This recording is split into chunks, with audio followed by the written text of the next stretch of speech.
We all know that due to pandemic, a lot of borders have closed. Kaya naman sa mga countries dito sa Schengen, ang mga tinatanggap lang ng embassy na applicant is those people that are applying for a family visit or yung mga close family. So for those national lovers, yung may mga girlfriend, mga boyfriend, especially those applicant that are not married, they find it hard to apply for a Schengen visa to visit their partner kasi nga sobrang limited at ang daming pinagbabawalan ng mga each countries ng Schengen na magpasok pa ng mga tourists dito sa Europe. But because of the recent Twitter rally, I think if you're familiar or if ever you heard about the hashtag love is not tourism and love is essential, a lot of couples are fighting for their love.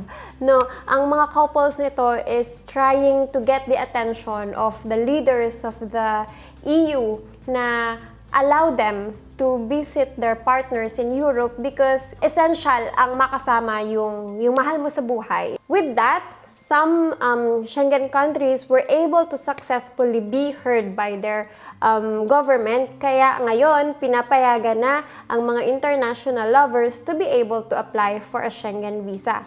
Today, I'm going to mention all the countries that are accepting applicants for boyfriend and girlfriend, as well as the additional requirements and the qualification that you need to meet to be able to apply for a visa. Before we proceed dun sa mga countries na i-mention ko pa, ang pinaka mapapansin nyo na major requirements, actually paulit-ulit kong sasabihin to, ang pinakamahalaga is kailangan nag-meet na kayo ng partner mo physically. Pag hindi pa kayo nagmi-meet even once, kahit na matagal na kayong magka-chat, hindi kayo makakapag-apply ng visa na to. If you wanted to apply, you might need to wait for next year or until maging hindi na ganun ka-strict ang mga embassy regarding the qualification.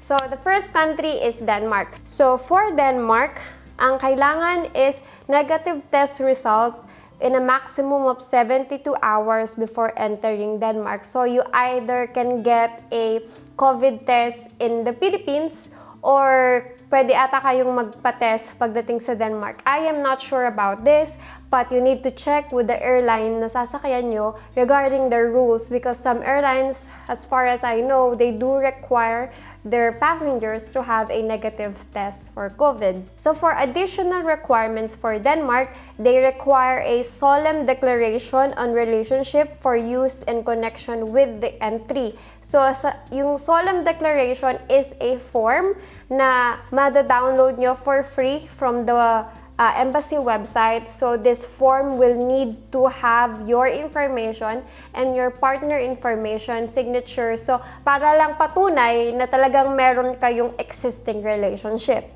Beside a solemn declaration, you would also need to have a VU2 form or ito yung official invitation form or invitation letter from your partner. So for this, I will have a link of the VU2 form that you can download directly in the description below.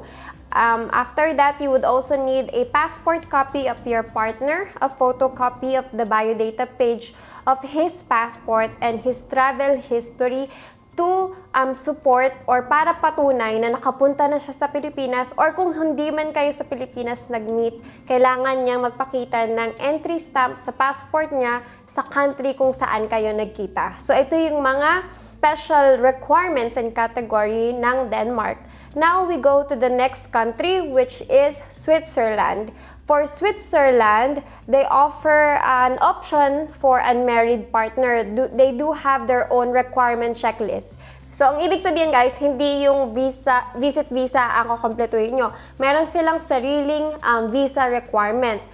For the checklist, I will have a link in the description. So all you need to do is check that out and print that on your end and bring it to your application para na rin meron kayong copy sa end nyo kung ano yung mga documents na kailangan yung kompletuhin.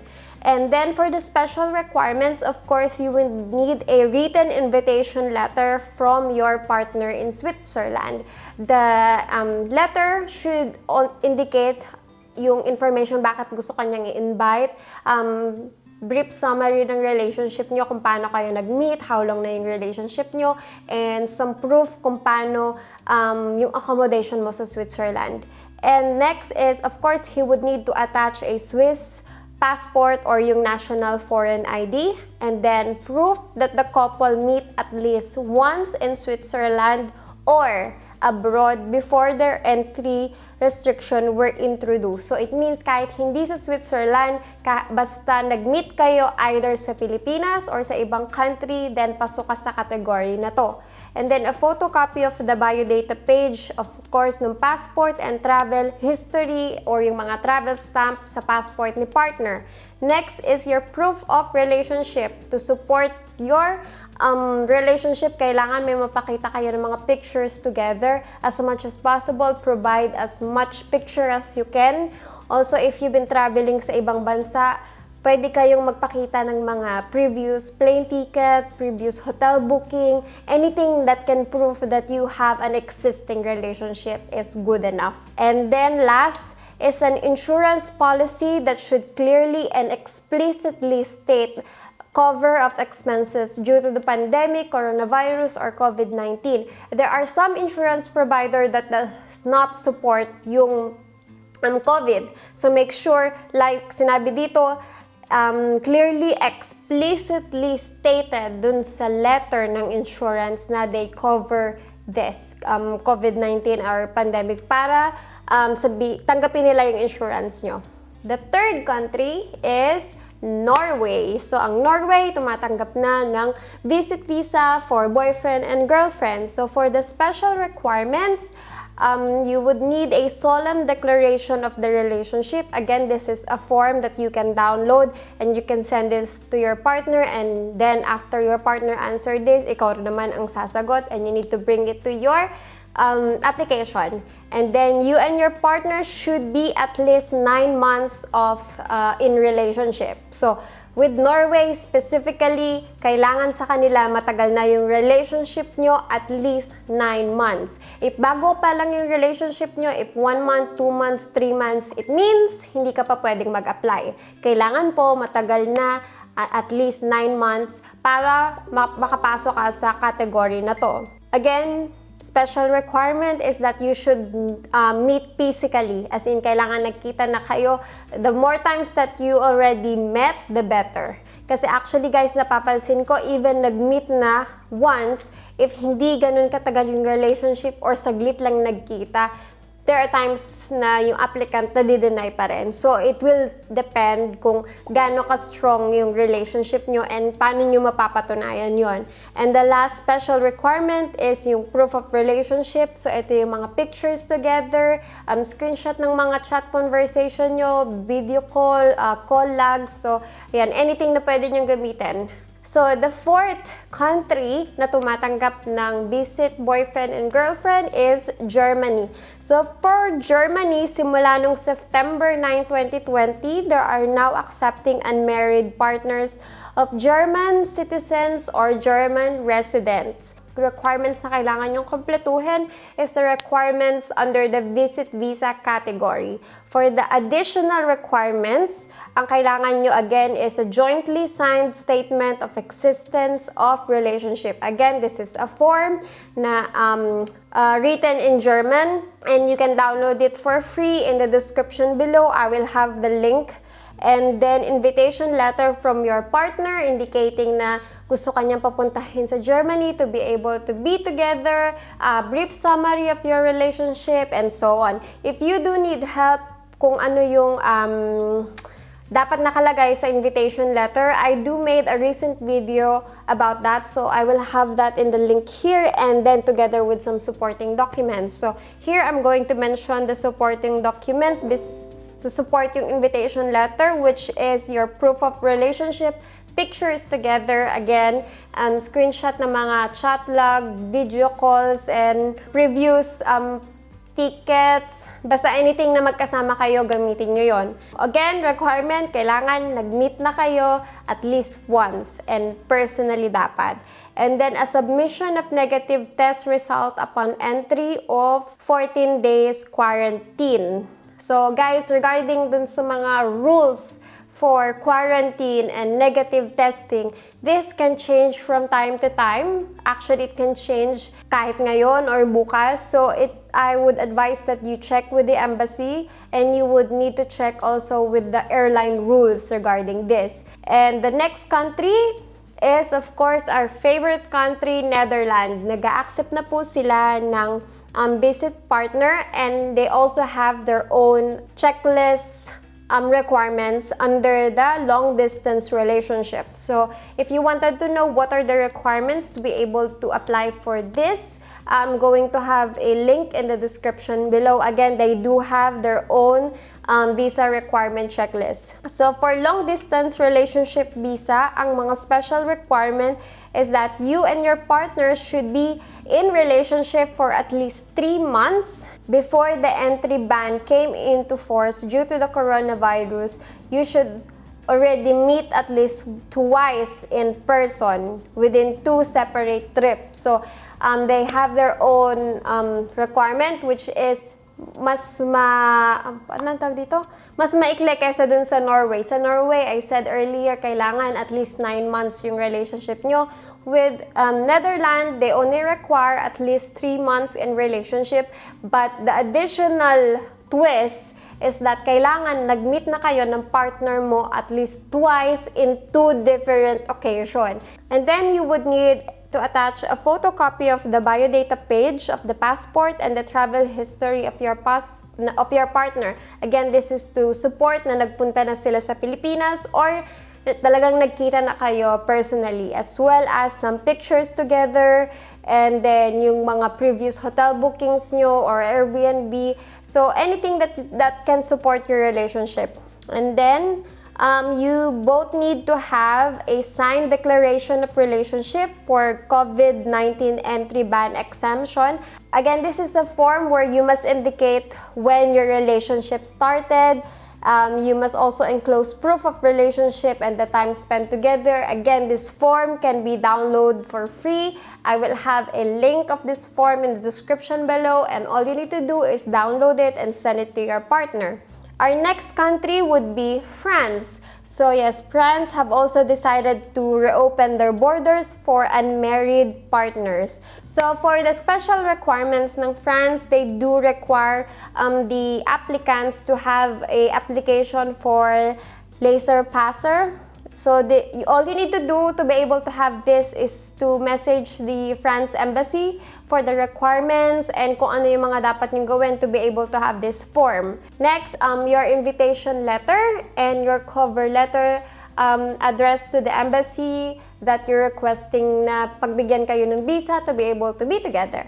Then the last special requirement is a proof that you already meet together or you've been together. So ito yung mga pictures nyo together, again, mga screenshot na mga chat conversation, proof of hotel booking, previous flights, anything. And then we go to the next country, which is Austria. So Austria is now accepting only for spouse or yung life partner. Ito yung mga ka-live-in partner. So, hindi basta girlfriend, boyfriend. Kailangan may mapakita kayo na proof na nag-live-in na kayo ng partner nyo or if married na kayo. So, at this moment, yun pa lang yung pinapayagan ng Austria. But at least, nagpapapasok na sila sa bansa nila. So, for the special they do have their own visa requirement checklist. So for this, I will put it in the description below para i-check nyo na lang yung mga requirement on that checklist.